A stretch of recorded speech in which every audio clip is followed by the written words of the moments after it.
ஏசப்பா உன் சீஷர்களை பார்த்து சொன்னாரு. என்ன சொன்னார்? காற்றும் கடலும் கொந்தளிக்குது, ஏன் அவிசுவாசமா இருந்தீங்க அப்படின்னு சொல்லி அவங்கள பார்த்து கேட்டார். உங்க குடும்பத்திலோ உங்க சூழ்நிலையிலோ எத்தனையோ பிரச்சனைகள் அப்படித்தானே இருக்கு.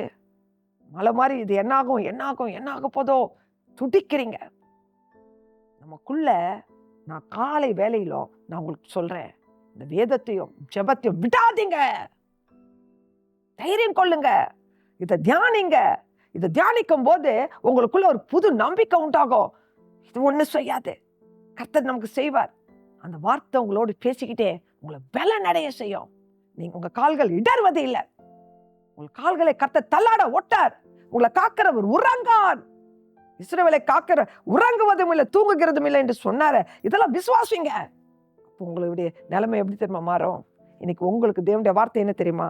ஏசாயா 28வது அதிகாரம் 16வது வசனத்தின் கடைசியில, விசுவாசிக்கிறவன் பதறான்.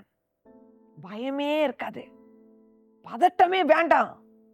அந்த பதட்டத்தெல்லாம் நீக்கி ஒரே ஒரு வார்த்தை, நீங்க ஜெபத்துல தரித்திருப்பீங்க பாருங்க, வசனத்துல உறுதியா இருப்பீங்க பாருங்க, அந்த ஒரு வார்த்தை சொல்லி ஜெபிப்பீங்க பாருங்க, அந்த காற்று கடல்ல ஆமைதல மாறும் இயேசுவின் நாமத்தினால.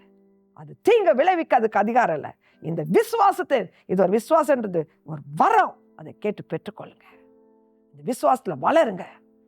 நீங்க பதற மாட்டீங்க, நீங்க ஆண்டவர் மகிமைப்படுத்துவீங்க. ஜெயம் உண்டாகும். ஜெயக்கொடியை ஏற்றுவார் உங்களுக்காக. கர்த்தர் உங்களோடு இருந்து கர்த்தர் உங்களை ஆசீர்வதிப்பாராக. ஆமென்.